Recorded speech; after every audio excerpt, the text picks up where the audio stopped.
Welcome to our podcast, Inspiring Living, with me, Mark Candelaria. I am an architect, blogger, traveler, chef, father, and husband. I am the founder and a partner of a fabulous 20-person architecture firm specializing in high-end residential architecture, designing amazing homes across the country and now the world. We have hosted tours over the last 22 years to Italy, Spain, Oregon, and soon France. And in the course of all this, I have met a lot of interesting people who truly inspire me.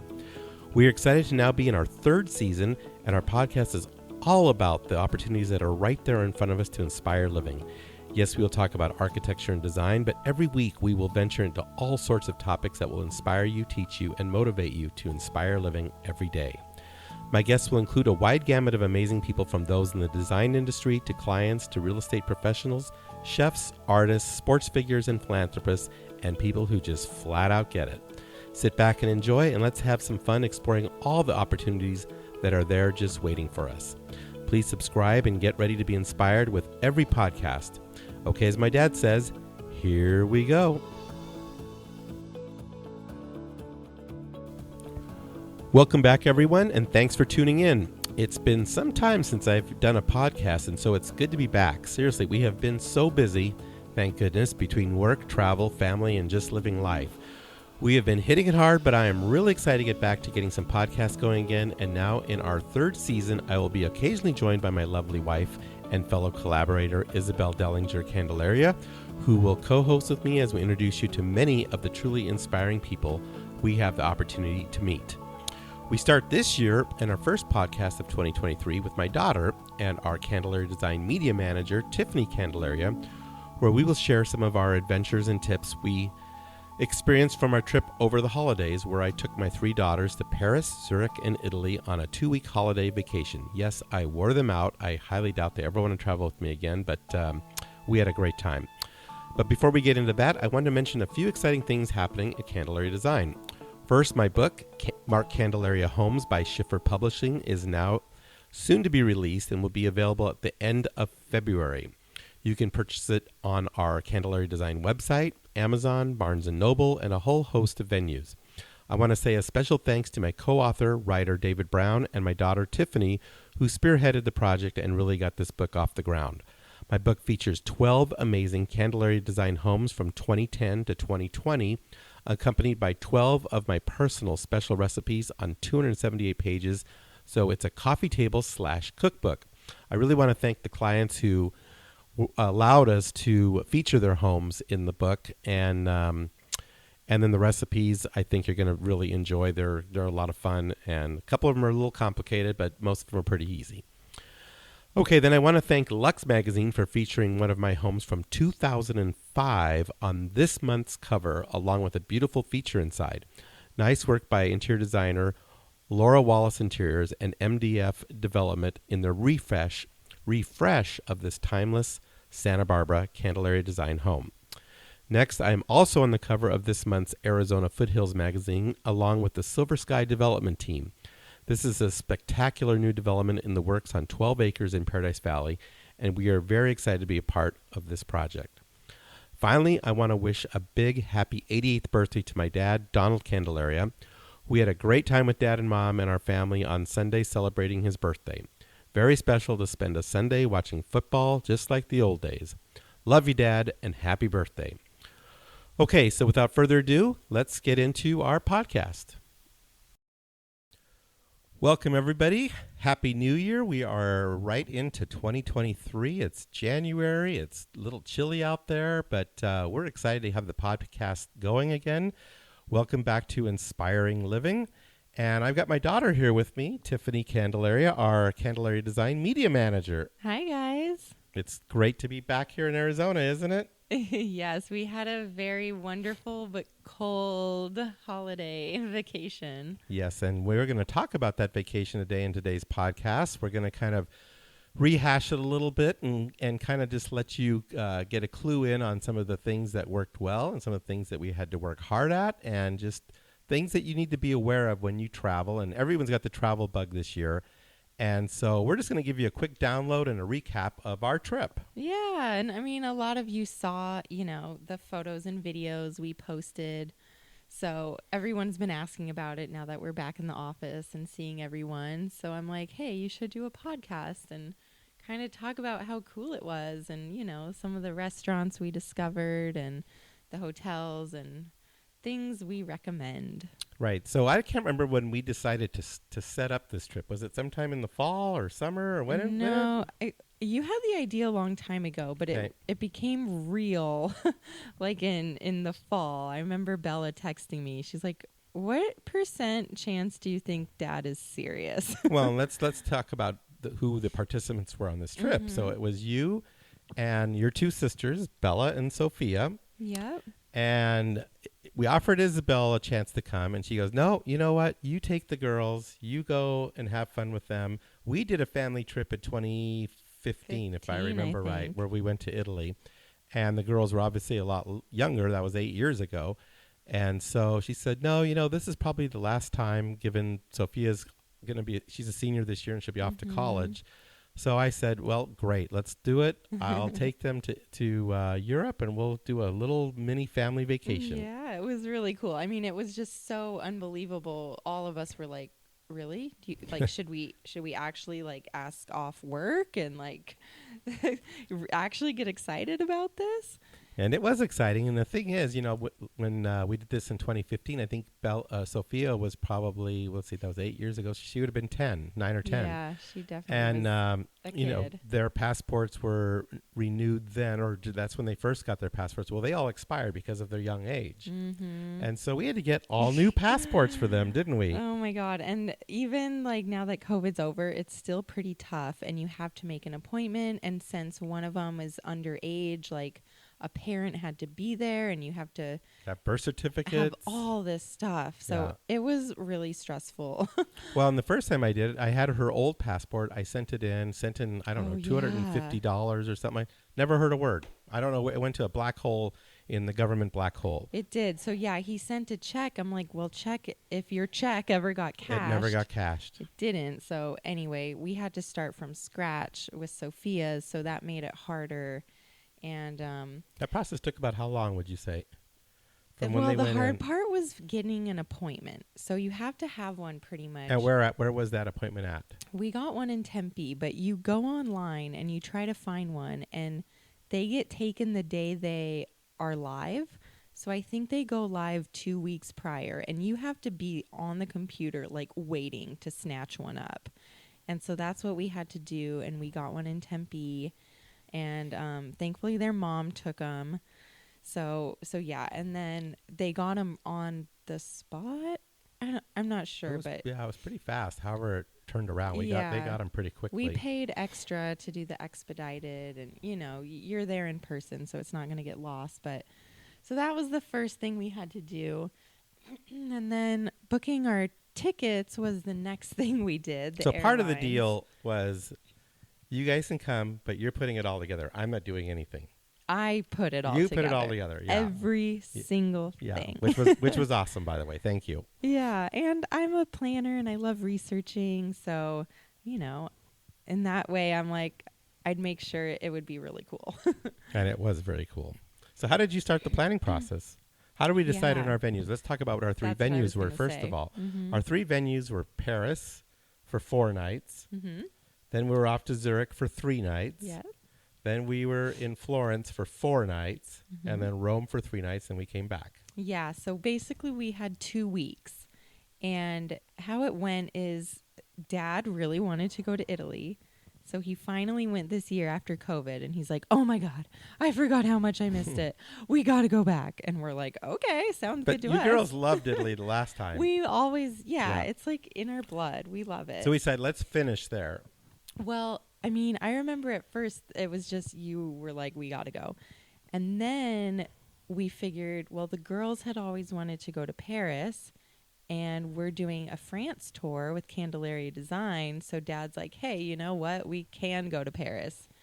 And I could do a little research and check out all the beautiful sites that Janice had procured. Mm-hmm. So we checked out the hotels and the restaurants and just got a feel for everything. And it's going to be incredible. It is. So if you are even thinking about wanting to go on this Paris trip, as of the last week, I think we've had probably 6 or 7 people sign up. Yeah. So it's filling up pretty fast. And I think Janice is getting really close to finalizing all the details. So it's going to be put out there probably in the next couple weeks, full on. So if you're thinking about going, definitely get the word into us. Yeah, reach ASAP. out because while we were in Paris, we were obviously posting a lot and mentioning we were doing the France tour.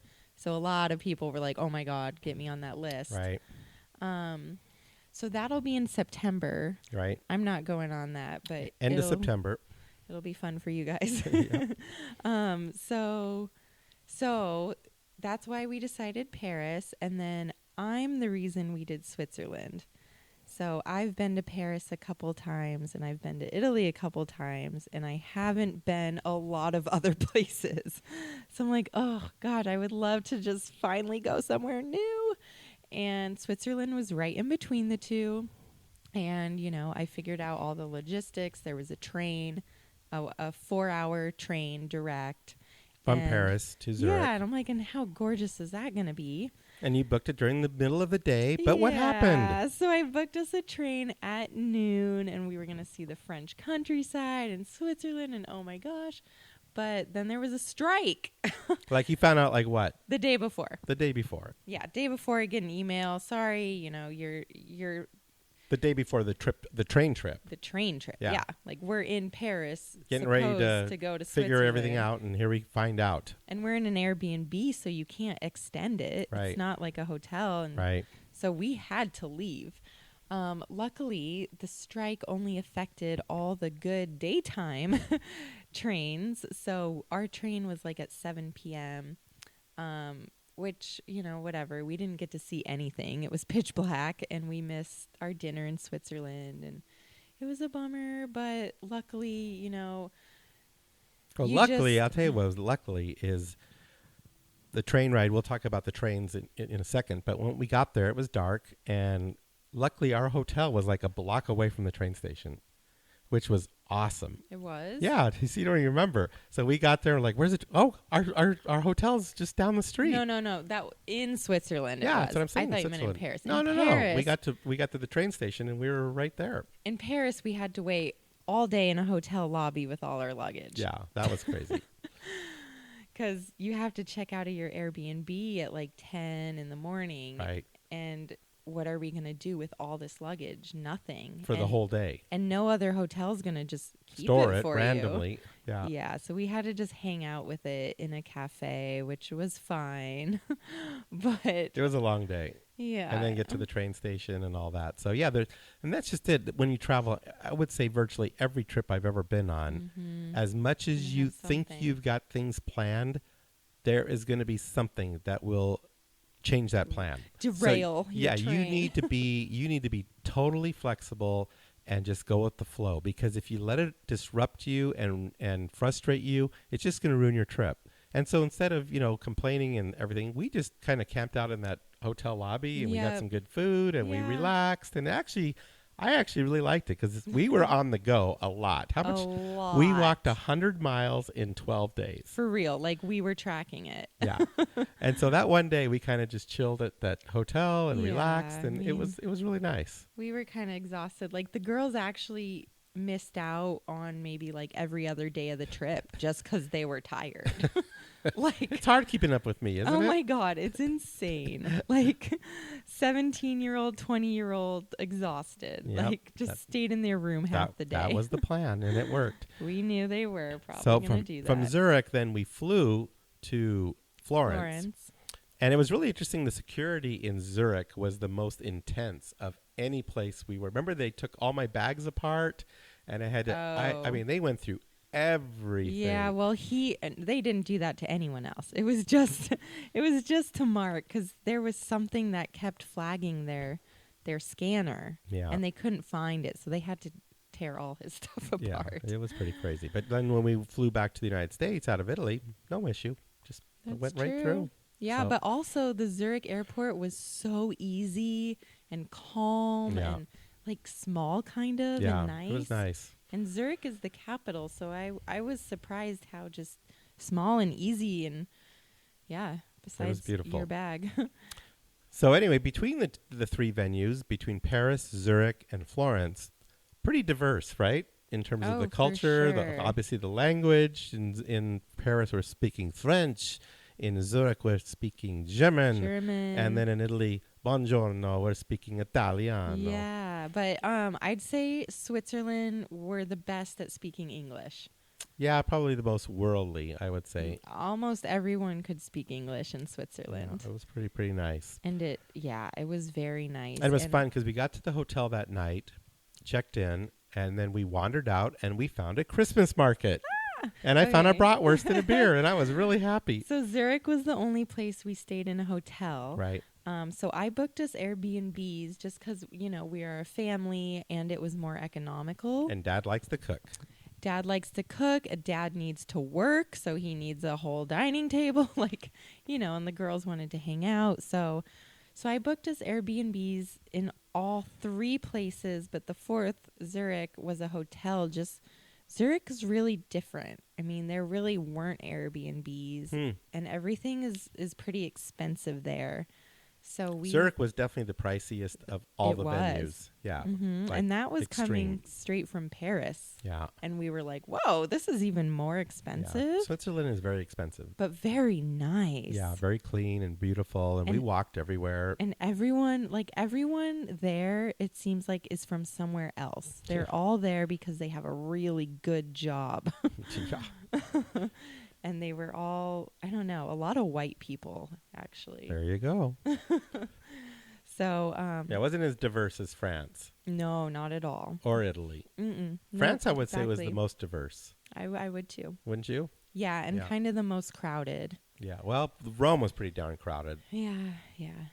So anyway, so we got to Switzerland. So we had Paris. Then we took our train so I rebooked it on the website. And it was pretty easy because when they cancel your train because of a strike, they offered a full refund plus credit. But, we still needed to go. So we just rebooked it. And yeah, our hotel that I booked was right next to the train station. So here's the thing with the train stations. When you fly on a jet, you have a nice big bag and maybe a carry-on. And so it's... you get this big bag. You get on the train. There's no room for your bags. There is no room for the big bags. So just remember that if you do book trains, be prepared to schlep your luggage and put it in side storage. And sometimes you can't get them in. Also booked economy. So well, that might be part of it. That's the difference. I booked us the cheapest tickets possible. For the train. Yeah, for the train. Yeah. So that's a difference. And there was room, but not a lot. Yeah. And I made sure to tell the girls, for your carry-on, don't bring a roller bag because you're already going to have your big rolling suitcase. So we all just had a backpack and then our big rolling suitcase because, you can't roll down these narrow train, the middle of the aisle with 2 roller bags. Right. Only one's going to fit. Yep. So that's something if you're going to book it on... the normal economy. Right. And the other thing, too, is, and I always tell my travelers this, don't carry a lot of cash. There are pickpockets, especially at train stations and places like that. And there's ATMs everywhere. And you get the best exchange rate at the ATMs, not those little change places. Half the places in Switzerland don't even take cash. No, or they don't take euros. They take Swiss francs. We pretty much just used our credit cards everywhere. You can pretty much everyone has the chip reader, or they'll take Apple Pay. Cool, I mean, it's really changed and really become very convenient. I rarely ever used euros. Right. So, you don't even need to really get cash. Yeah, you have some, but you don't need a lot. I mean, the Ubers for tipping. And the Ubers in France were fantastic. I mean, we got around there everywhere. Are Ubers. Yeah. And it's great, if you have luggage, we had to order an Uber van. Yeah. Nothing else is going to fit. But there were a lot of them. There were. And we got them really quick, and the drivers were very friendly. Yeah. And it was very convenient. So... At least in France, the Ubers work well. I can't remember. They were everywhere. In Italy, too. Yeah, that's right. We used them in Italy, too, and it was it was really easy there, too. I don't think we ever tried to get one in Switzerland because our hotel was right next to the train station. That's right. But oh no, I took an Uber. Did you? Remember? Yeah, I took an Uber. I went out on Christmas Oh, night. yeah, we won't remember that. I don't remember that. I mean, you don't remember that night. I remember that night. I remember that I went night. home early. You had you didn't show up until I like know. 11 o'clock the next morning. We thought you were dead. I took an Uber. Wow. So that's Forgot another about thing that. we didn't have reception. So we only had the ability to text through iMessage if we had Wi-Fi. I was the only one that had an international plan. Yes. So us girls didn't pay for that just because we're like, we'll be okay. So that is why they thought I died, because I couldn't text them. Yeah. Well, Sorry. I forgot about that little day. Yeah, whoops. I shouldn't have reminded you. So anyway, so that the Wi-Fi was, and there's Wi-Fi, there's public Wi-Fi's in a lot of the places too. Mm-hmm. I know Florence has it. I think Rome has it in certain places. So yeah, and a lot of the restaurants have it. yeah, so it's not a big deal either. But it is nice having the international plan where you can do everything. But Yeah, it gets expensive. But you definitely want to just purchase the plan ahead of time. Let's see, what else? What other things? So transportation, that was good. And we did the metro in Paris. Yeah, and we could have done it in Rome, but we never really needed to. But the metro in France was pretty easy. It was only easy because we downloaded the app. Right. Before we downloaded the app, we were confused as heck. Yeah. But the app, it was in English, and it made it so much easier. And you can get around everywhere pretty fast. But to be honest with you, we walked everywhere in Paris, and it was very safe and very easy. And if we got tired, we'd call an Uber. Yeah, but that is actually why we did the metro, is because it's way cheaper than an Uber. Yeah, quite a bit cheaper. And so by the end, once we kind of figured it out, we took the metro instead of Ubers. Unless we were in a real hurry. Yeah. But even then, the metro is pretty fast because they don't have the traffic. The metro was faster. Yeah. Yeah. So we switched to using the metro. Right. By the end of our time in Paris. And then between you and Janice, you did some good research on restaurants. Yes. And we checked out some of the restaurant venues for our tour, which were fantastic. And we ruled some out. I mean, one of them that Janice wanted us to check out, which is absolutely beautiful, was La Train Bleue. Right, because it's you see it all over Instagram and all over Pinterest. And so we did go there, and while the ceiling is beautiful, it's kind of touristy. Yeah, it just didn't have the vibe of the other place we went to. I forget, La Julienne. Chez Julien. Oh my gosh, that place was awesome. It was just so much more authentic. And quaint and charming, and the service was so good. I mean, La Train Bleue is literally an old train station, so it was really big. Yeah, it is beautiful. It's definitely something you want to go see. Sure. But not necessarily spend all your money on dinner there. Right. So that was fun. And then in Zurich, we had fondue. It was so great. And that was a fun evening. We had fondue on Christmas. It was so great. They do different options there. So, we did the cheese, but only bread comes with it. So we had to pay extra to order vegetables or anything else. Meats. And then the meat is a whole different thing.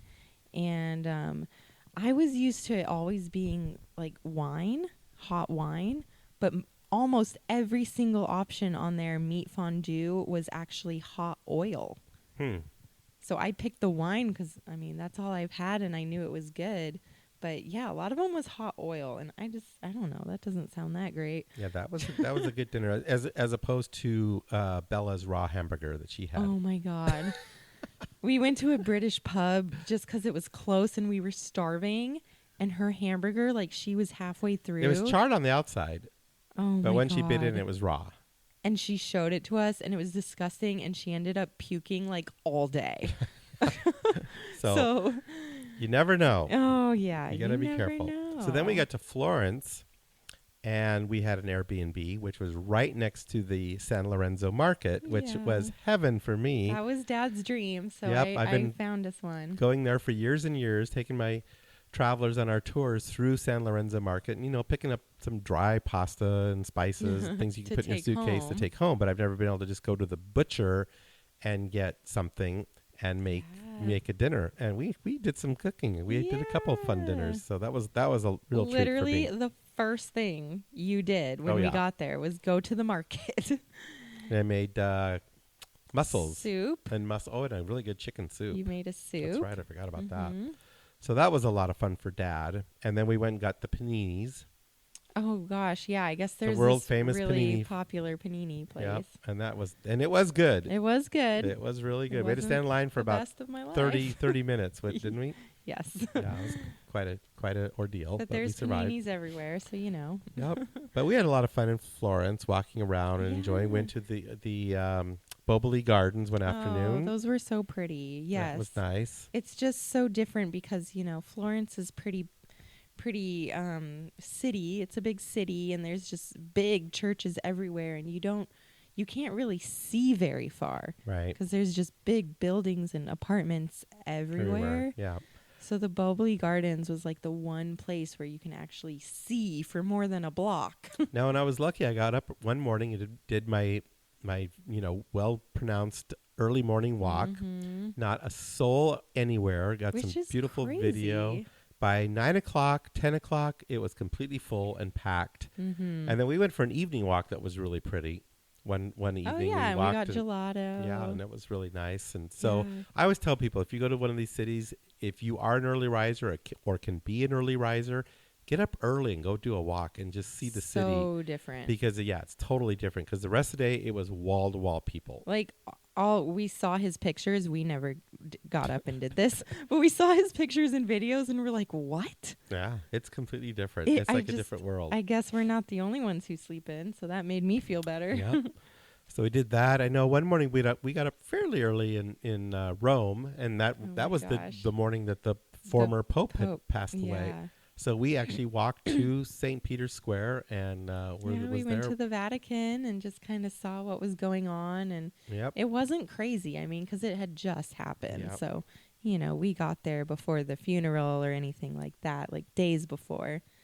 But yeah, and there's also, I mean, it's so pretty at night because of all the Christmas lights. Yeah, they go crazy. Like it's not so just one pretty. street; it's like every street they decorate. Because they're all narrow. Like I was saying, how there's tall buildings everywhere. So they string across. Yeah, and it's really pretty. And there's Christmas trees everywhere. Like every turn, there's another Christmas tree lit up in a square. So Zurich was really cute for Christmas. They had a lot of Christmas markets. Yeah. Different types. Like they had like stalls, like outdoor booths. And then there was one that was like this huge like circus tent. Oh, yeah. And it was like red velvet inside. And they literally had a lady suspended in the air playing a white baby grand piano, like live. And it was gorgeous. Well, one thing, though, I did notice is those Christmas markets came down pretty quick the day after Christmas. They come. So in Switzerland, they came down on Christmas Eve. Day. Oh, Christmas Eve, yeah. So if you wanted to hit the Christmas market, you want to hit it the month before Christmas. You do. They end because Christmas, everything's closed. Yeah, everything shuts down. We did find one market on Christmas Day where you got oysters and champagne. Oh, yeah, that was so good. That was for a fun $40. Yeah, it was a $40 oyster. That was a little pricey. But yeah, that was a lot of fun. And then when we were in Rome, you and I walked a lot that day. We walked from north of St. Peter's all the way down to St. Peter's, like then to the Fiore, what's it called? Campo di Fiore, and then across to Piazza Navone. Then we went to the Pantheon, had lunch. Then we went to the Trevi Fountain, and then up to Piazza Popolo, and then back to our house. And then we went to dinner. Oh, my gosh. Remember that? I remember parts of that. Mm-hmm. Pictures help. We put the miles on, that's for sure. We did. Yeah, we're explorers. Yep. So what else about the trip? Let's see. So back to Paris. Mm-hmm. There's, tons to see. Everything is just iconic and well known. So the metros helped a lot with that, just because we wanted to cover so much ground. Yeah. And we went to the modern Paris, you and me. We did, which was a disappointment. It's like, this isn't the Paris when you think iconically of Paris, you don't picture steel and glass high rises. Yeah. But there's a whole city out there. Oh, yeah. That's like ultra modern. And it's like H&M and like just these, normal stores that we have here. It wasn't great. We spent an hour there and then left. There was a big Christmas market there. There was, but it was different. It wasn't as cozy and cute. Oh my gosh. Yeah. The best one was, I forget what it's called, but it's where they have that. It's by the garden by the Louvre. Was it by the Louvre? Yeah.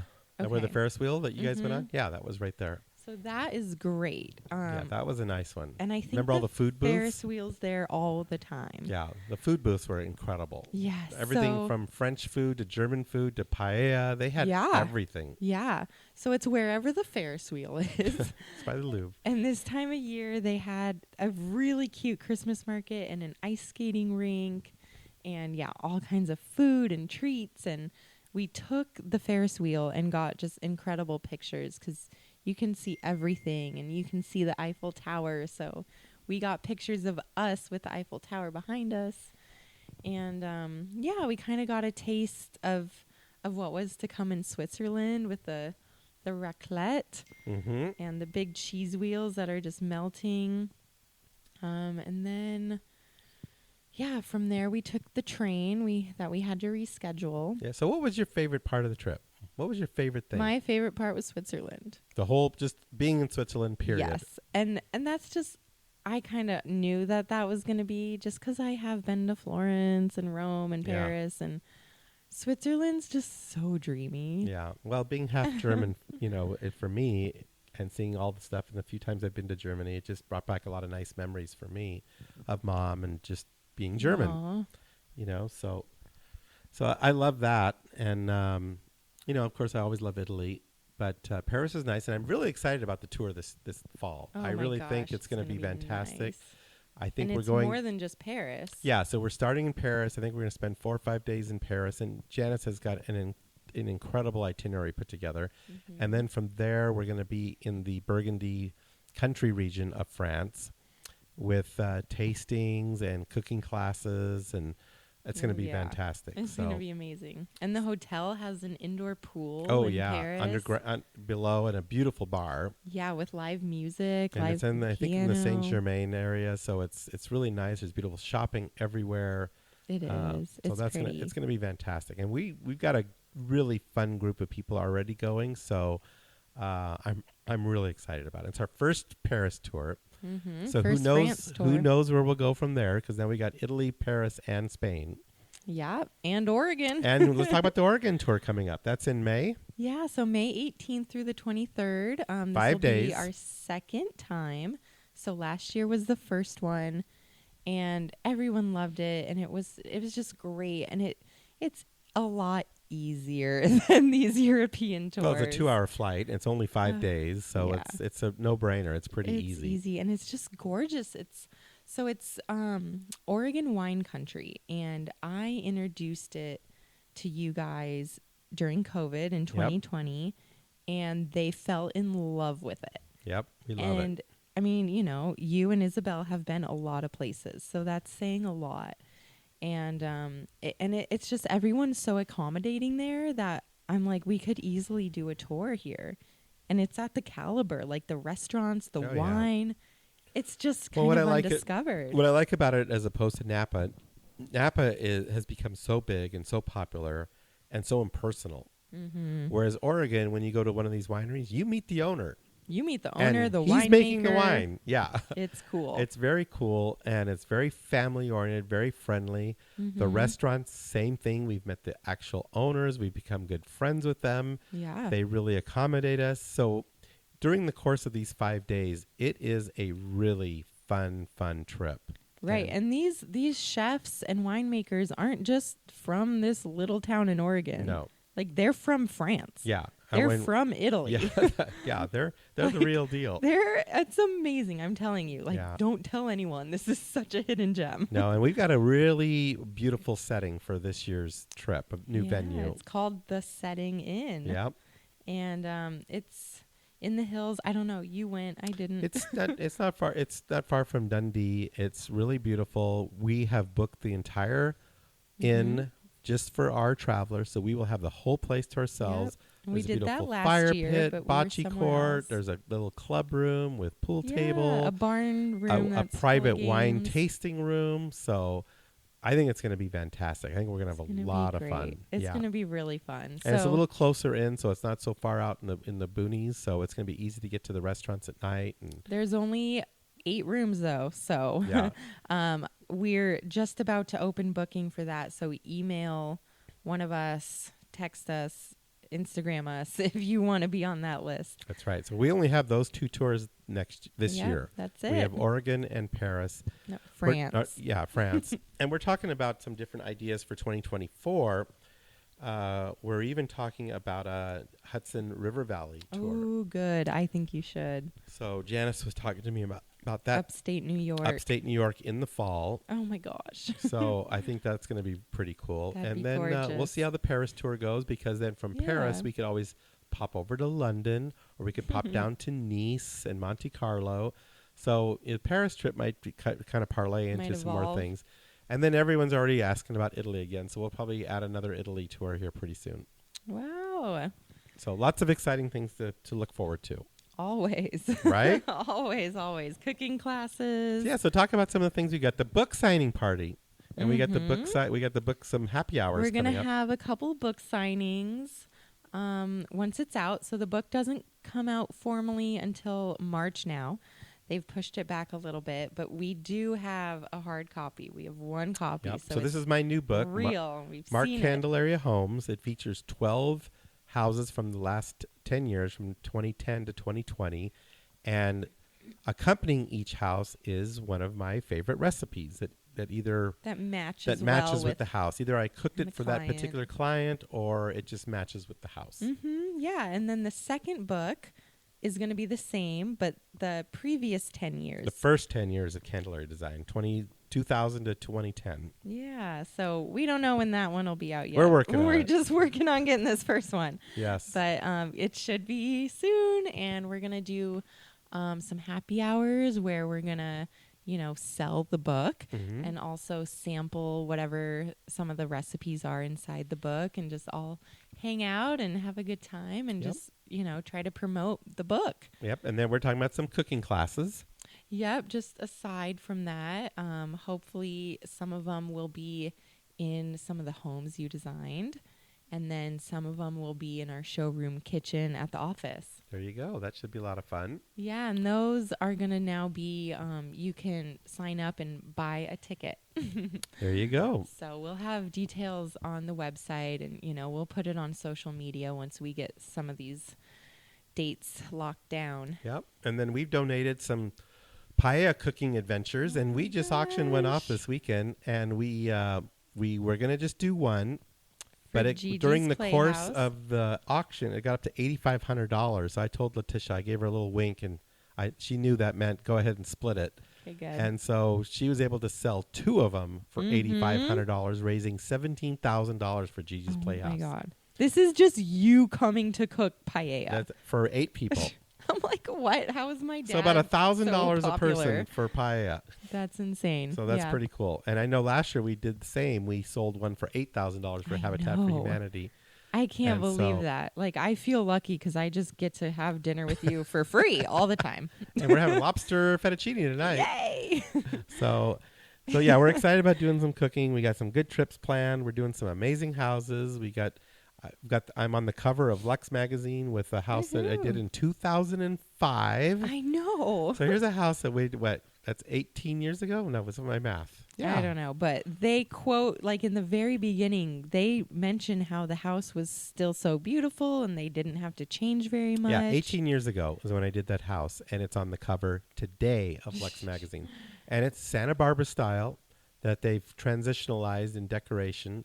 And it just shows you that style. And I tell you, it's been the one style that has lasted for 40 years. Spanish that never, colonial even. Yeah, but it's light and airy.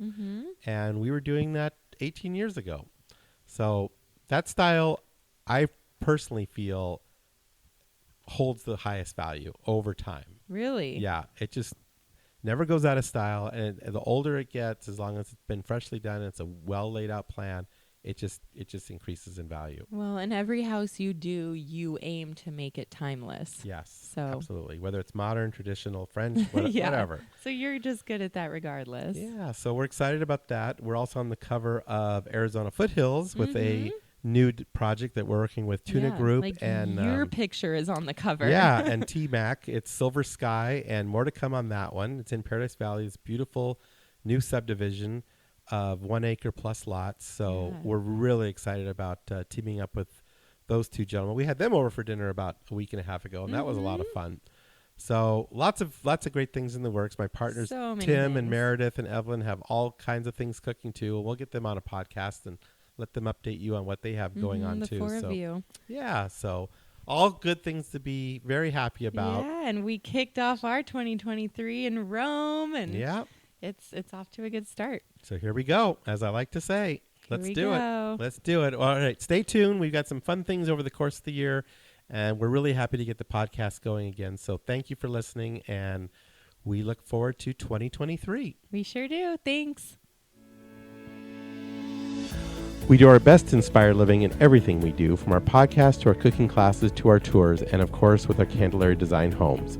Okay, have a great week, everyone. Stay safe, and let's all live our lives with love, compassion, grace, and positivity. See you next week. Because Inspiring Living is all about the people and the organizations that inspire us, we are excited to have Monogram Appliances as one of our sponsors. Anytime we do a new kitchen or a kitchen remodel, Monogram Appliances are what we recommend to our client. Their appliances are the definition of luxury, meticulously detailed using the finest materials and an ownership experience that is second to none. This is how Monogram is always thinking ahead and inspiring and elevating the kitchen experience. Because at Monogram, they don't just elevate one thing, they elevate everything. I want to say a big thank you to my good friends at Stockett Tile and Granite Company, where your project is our priority. I want to thank the Stockett team, along with so many others who contributed to the success of our fabulous demonstration kitchen in our new Candelaria Design office expansion. You will have to check out online our video cooking classes, and our kitchen is amazing. I've had the pleasure of working with the Stockett team for nearly 40 years on many spectacular projects, and trust me, they are the epitome of excellence when it comes to tile, marble, and granite work, bar none. Their skill and customer service is impeccable, and the bottom line is they are just good people. I have traveled with and dined with and just had good times, both personally and professionally, with Dave Stockett and his lovely wife, Becky, and they are the best. When it comes to your next tile and stone project, make sure Stockett Tile and Granite is a part of your team. Thanks for listening. We hope you enjoyed our podcast. We encourage you to write a review, screenshot it, and share it with your friends. Please instant message it to me and follow us on Instagram and Facebook. We thank you for listening, and we look forward to sharing more insights to inspiring living next week.